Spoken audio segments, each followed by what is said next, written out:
Hello friends, இங்க பாத்தீங்களா இது என்ன சொல்லுங்க பாப்போம். இது முருங்கை மர தடி.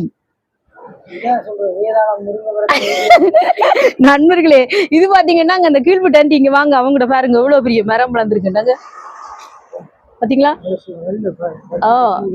பாத்தீங்களா எப்படி வளர்ந்துருக்கு பாருங்க. எப்படி சடைச்சிருக்கு பாத்தீங்களா? கொழும்புல முருங்கை மரம் இப்படி கண்டிருப்பீங்களா எங்கேயாவது? பாருங்க, பார்க்காதாக்கள் எல்லாம். இப்ப நான் அவங்ககிட்ட கேட்டேன், ஆண்டி எனக்கு ஒரு தடி தாங்க, நானும் வளர்க்க போறேன்னு. அவ எனக்கு தந்திருக்கிறா. ஆனா நீங்க சிரிக்காதீங்க, நான் வளர்த்து காட்டுவேன் சரியா? அதுக்கு நீங்க உங்களோட ஹெல்ப்பும் வேணும் எனக்கு. ஆனா வாசல்ல வைக்க கூடாதாம். வீட்டுக்கு முன் வாசல்ல முருங்கை மரம் வச்சா கையிலே வெறும் கையாம். அதனால வீட்டு வாசல்ல யாரும் வைக்காதீங்க சரியா? கொல்லப்புறம் பின்பக்கம் வந்து பாத்தீங்களா, அவங்க எல்லாம் பின்பக்கம் தான் வச்சிருக்கோம். அப்படித்தான் வைக்கணும். அம்மா அப்படித்தான். நாங்க முதல்ல இருந்த ஒரு கொட்டில் வீட்டு இருந்தாங்களா, அப்ப அம்மா பின்பக்கம் தான் நாங்க வச்சுருந்தோம். நிறைய மசுகுட்டி எல்லாம் வரும் அதுல முருங்கை மரத்துல. இப்ப நானும் இது இங்க வராது. யாழ்ப்பாணத்துல மசுகுட்டி வரும். இங்க வருமா?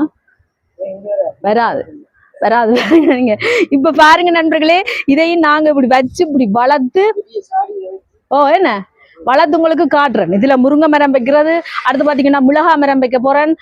முக்கியமா நான் வைக்க போறது கருவேப்பிலை மரம். கருவேப்பிலை மரத்தை நான் வளர்த்தே ஆகணும். மண்டே கண்டு நான் ஒரு இடத்துல செழிச்சு வளர்ந்துருக்குது. நானும் வளர்க்கணும் கருவேப்பிலை மரம் மட்டும் சரியா. நான் ஆசைண்டா கடையில நாங்க வளர்த்தோம்னா டக்கு நோடி இருந்தாச்சும் ஒரு நெட்டை பிடிங்கியாச்சும் சமைச்சாச்சு. ஆசையா இருக்க முடிச்சு. அதனால இதை முதல் வளர்த்து காட்டிட்டு அதுக்கப்புறம் கருவேப்பிலை மரத்துக்கு வாரேன்.